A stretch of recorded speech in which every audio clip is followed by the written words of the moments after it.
Oi, gente, tudo bem? Aqui é o professor Rossoni. Vamos fazer uma questão sobre orbitais da UniOeste, que diz o seguinte: os orbitais são calculados por meio de função de onda, originando os orbitais S, P, D, F, etc. A respeito deles, é correto afirmar que... Cara, esse tipo de questão, né, que está perguntando aqui se o orbital D, por exemplo, é tetraédrico, se o subnível D tem dois elétrons, se a diferença entre o orbital S e P é o tamanho, se o orbital P tem 6 elétrons, o F, o subnível, 14 elétrons.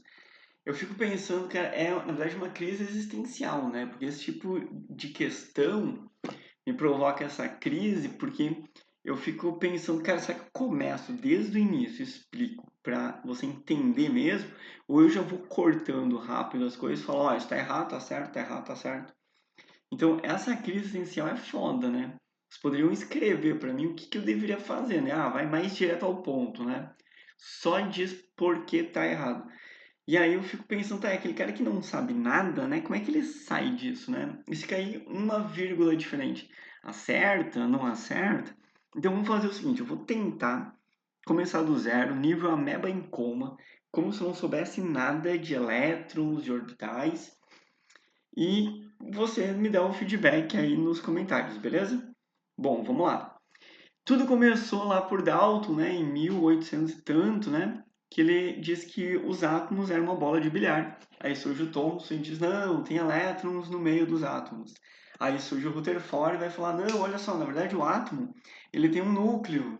E aí surge o Bohr, que vai dizer, não, olha só, o átomo, né, além do núcleo, ele tem órbitas.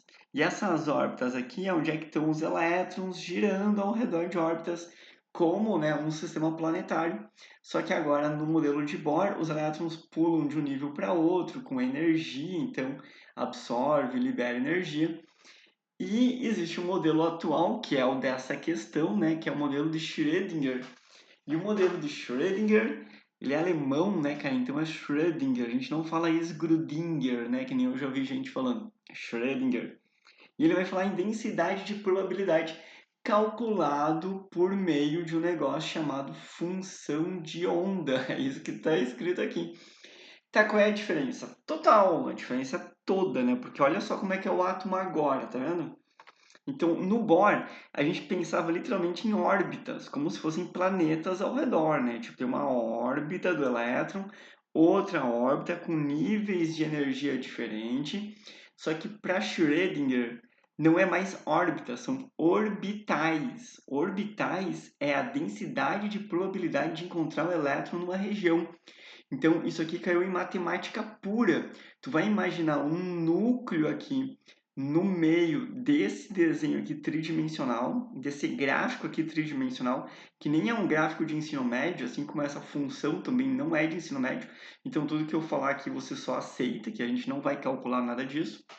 Então, imagina que eu tenho um núcleo aqui e essas corzinhas verde, né? Cada pontinho verde é uma alta densidade uma alta probabilidade de achar o elétron.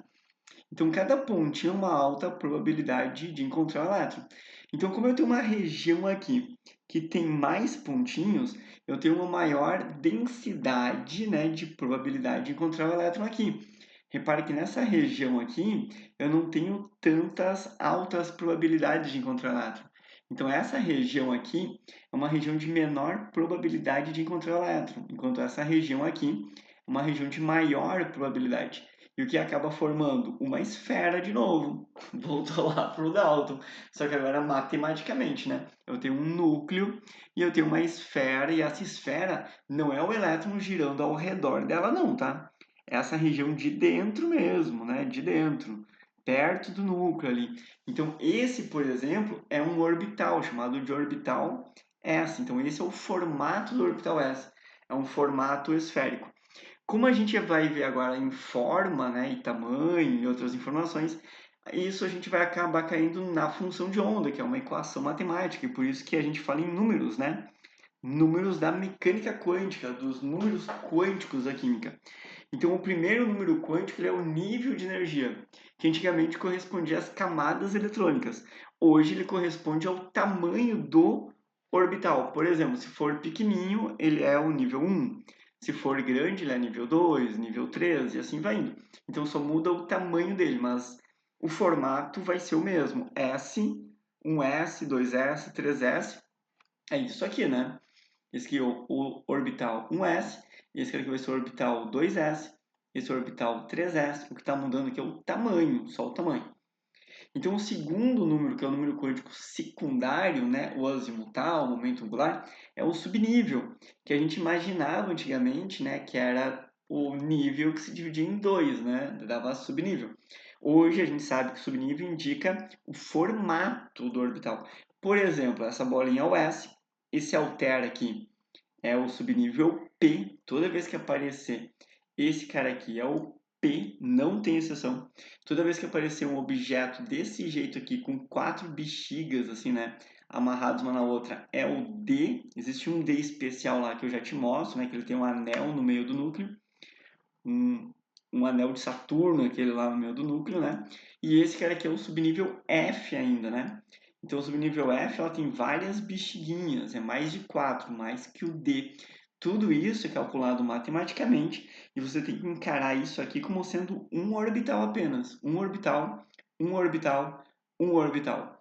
E nessas caixinhas aqui, né, nesses espaços, né, só pode entrar no máximo 2 elétrons. Aqui também 2 elétrons, aqui também 2 elétrons. Cada orbital é sempre 2 elétrons. Já o terceiro número quântico, é o número quântico magnético, ele identifica o orbital de fato. Esse número identifica a orientação do orbital. Por exemplo, a gente tem 3 orbitais P, e a gente chama esses orbitais P de PZ, PX e PY. Então ele está mostrando a orientação do orbital. Que orbital que é? Claro que na química a gente não desenha isso aqui, senão os alunos iam pirar o cabeção. A gente desenha assim, ó, 3 caixinhas. Uma caixinha representa esse orbital, a outra caixinha é esse orbital e outra caixinha é esse orbital. E cada orbital cabe no máximo 2 elétrons. Cabe no máximo 2 elétrons. Por quê? Cara, para começar, os elétrons se repelem. Então, quando a gente tem o elétron, antigamente a gente achava que o elétron ele se atraía porque ele rotava para um lado e o outro elétron rotava para o outro lado e dava campo magnético diferente. Daí que vem o nome spin, que quer dizer rotação. Só que hoje a gente sabe que é um estado quântico, né? Não é a rotação do elétron. Então a gente vai ter um elétron que nós vamos chamar de elétron up, tá? Estado quântico up, que nós vamos botar ele para cima, e um elétron down, que a gente vai chamar de estado quântico down. Então não vamos ficar falando de rotação, porque o estado quântico é um negócio um pouco mais complexo, né, do que rotação, mas tem que saber que eu só vou ter esses dois elétrons aqui dentro do orbital se um for up e outro for down. Se não, só pode ter um elétron, né, do orbital ou nenhum, né? E eles se atraem? Se atraem. E aí é que tá, eles se atraem magneticamente. É por isso que a gente imaginava, né, que era polo norte, polo sul e Polo Norte, e a gente imaginava que eles se atraíam, né, norte-sul. Mas não, não é a rotação, tranquilo? Então, quando eu mostrar para vocês agora nível de energia, não imagina mais essas cebolas, assim, né, várias camadas da cebola. Tu tem que imaginar o tamanho do subnível, o tamanho do orbital, né? Por exemplo, aqui ó, a gente tem um orbital S, um S que é pequenininho, aqui tem um orbital 2S, que é um pouquinho maior, e aqui tem um orbital 3S. Então, se o elétron está nessa região, sair daqui e pular para cá, né, ele liberou energia. Assim como o elétron daqui pode passar para cá, ele absorve energia. Mas é região do espaço, tá? Não é mais uma circunferência que ele fica fazendo. Agora, subnível, né? A gente imaginava que o subnível era assim, tem o nível 3, é subdividido em 3 subníveis, então o elétron poderia estar nesses 3 subníveis. A gente sabe que não, né? O subnível identifica hoje o formato, né? Então esse é o subnível S, subnível P, subnível F e subnível G. Nunca perguntaram ainda, né, nada sobre H, J, quer dizer, G, H e J. Geralmente eles ficam só no F, que é onde é que a gente tem uma ideia dos orbitais, né? Quando alguém perguntar alguma coisa do G, a gente dá aula sobre isso, tá? Mas por enquanto não, tranquilo? Bom, então vamos lá. Outro detalhe importante é o número quântico magnético, que é a orientação, né, do orbital. Então, por exemplo, se eu pegar o orbital S, primeiro detalhe, só cabe 2 elétrons, né? Isso é importante. Cada orbital só cabe 2 elétrons, porque é um orbital up e um orbital down. Não tem choro. Então, o S ele só tem um orbital. Em resumo, ele só tem uma caixinha. Muito mais fácil representar assim, né? Então, nós vamos botar aqui uma caixinha. Agora, o subnível P, repare que o subnível P é P6, S2, P6. Vai dizer, tá aí daí. Ué, ele é P6 porque ele vai ter o quê? 3 orbitais. Então tá aqui os 3 orbitais, né? No eixo X, no eixo Z, no eixo X, no eixo Y. E esses são os 3 orbitais. Claro que é legal tu enxergar todos juntos desse jeito. Só que a gente escreve, geralmente, para facilitar a nossa vida, 3 caixinhas. Então, vamos botar aqui 3 caixinhas, mas eu sei que cada orbital só cabe o quê? 2 elétrons, ó. Então, cada orbital só cabe 2 elétrons. Ah, mas e o subnível? O subnível P, ele é formado por 3 orbitais. Como é formado por 3 orbitais, ele vai ter 6 elétrons. É só multiplicar o número de orbitais pelo número de elétrons. Então, eu vou mostrar para vocês aqui os orbitais D. Isso aqui é um orbital D. Esse aqui é um orbital D, que inclusive tem nome, né? DYZ. Aqui é DXZ. Então, aqui a gente tem 5 orbitais D e esse orbital aqui é muito bonitinho, né? Um anel aqui com duas bexigas. Então, claro que a gente não vai escrever esses caras, vamos escrever de que jeito, né? 5 caixinhas. Onde cada caixinha aqui só pode quantos elétrons? 2, porque cada caixinha representa um daqueles orbitais. Como eu tenho 5 orbitais, o número de elétrons do subnível D é 10. Então, o subnível é o conjunto de orbitais com aqueles formatos. Se eu pegar o subnível F, ele tem 7 orbitais. E esse aqui são os 7 orbitais. Ó. 1 orbital, 2 orbitais, 3 orbitais, 4 orbital. Então, esse é o quarto orbital. Dá uma olhada, esse aqui é o nome dos orbitais. Claro, tu poderia escrever o nome de cada orbital assim, mas é loucura, né? Só tem que reconhecer. Ah, tá, já vi uma vez um orbital F, já tenho uma ideia de como ele é. Já vi que tem aqui 8 balãozinhos, né? Aqui tem 6 balãozinhos. Então, eu já tenho uma ideia de como eles são. Agora, sabendo isso, né? Eu sei que o subnível F tem 7 orbitais, cada orbital só cabe o quê? 2 elétrons, então 2 vezes 7 dá 14. Então, esse é o modelo de Schrödinger, né? Que ele tem os elétrons em forma de orbitais e não mais órbitas, né? Sistema planetário. Eu acho que agora vai facilitar muito a questão e vamos lá, né? Primeiro, então, análise da letra A. O orbital D possui forma tetraédrica. A gente não viu nenhum orbital tetraédrico. Eu posso botar eles de novo aqui e tu me diz onde é que está tetraédrico aqui. Não tem, né? Por exemplo, aqui no eixo X e Z, eu consigo. Tu tem que imaginar que isso aqui teria tipo num plano, né? Tem um plano aqui que está cortando o Y, né? Tá cortando aqui o X e o Z. Então eles estão nesse plano aqui, né? Tem um plano aqui X e Z e o Y está entrando e saindo. Então isso não é tetraedro, né, cara? Não é tetraedro. O formato tetraédrico é o outro, né? Tu tinha que ter um formato tipo carbono tetraédrico, né? Tinha que ter uns orbitais desse jeito aqui, né? Daí um orbital lá para trás, um orbital lá para trás, um aqui para frente. Aí tu ia conseguir formar um tetraedro aqui, né? Tipo metano. Mas não é o caso, tá? Isso aqui forma praticamente um plano, um plano, um plano, um plano e aqui um anel de Saturno com 2 bexigas. Então, vamos analisar comigo aqui a letra B.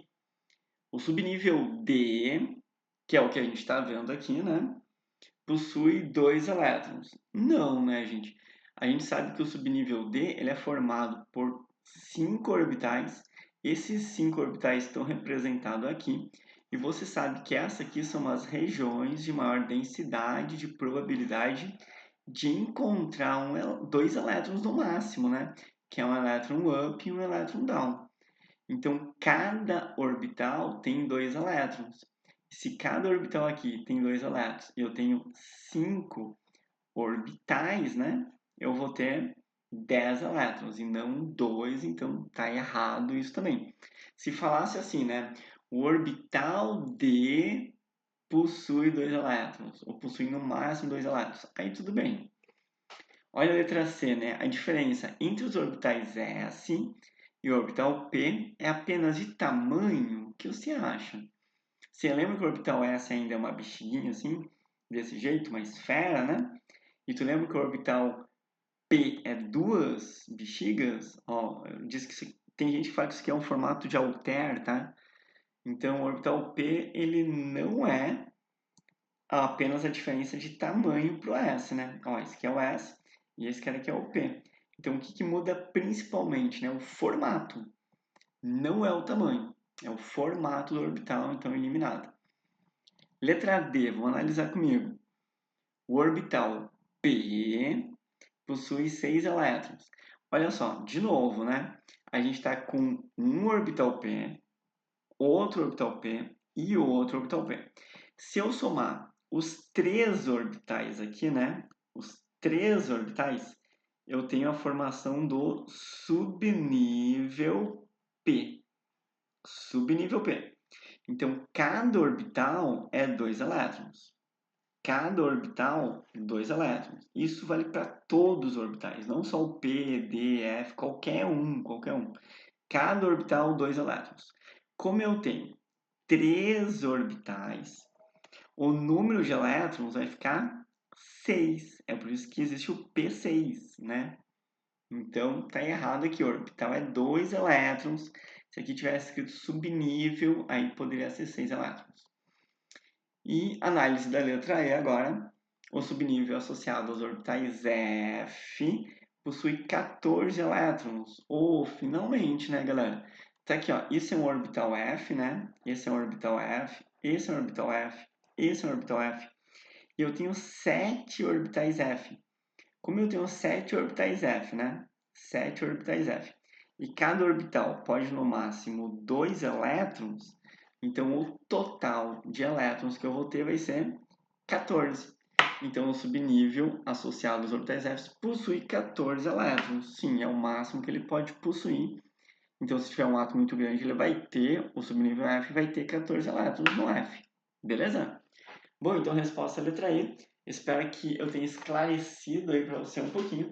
E se você quiser mais vídeos de resolução, todas as provas da UniOeste comentadas em vídeo, resolvidas em vídeos, com esses resuminhos, eu vou deixar o link aqui na descrição do vídeo para você comprar o Studbook Química na UniOeste.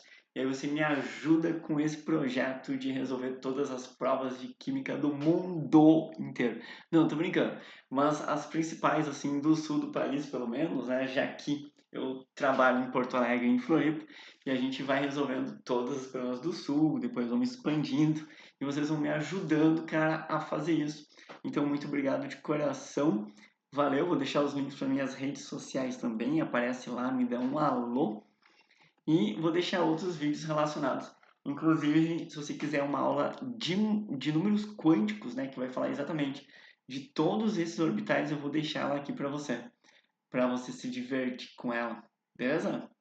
Bom, gente, valeu. Muito obrigado aí, bons estudos, forte abraço. Tchau.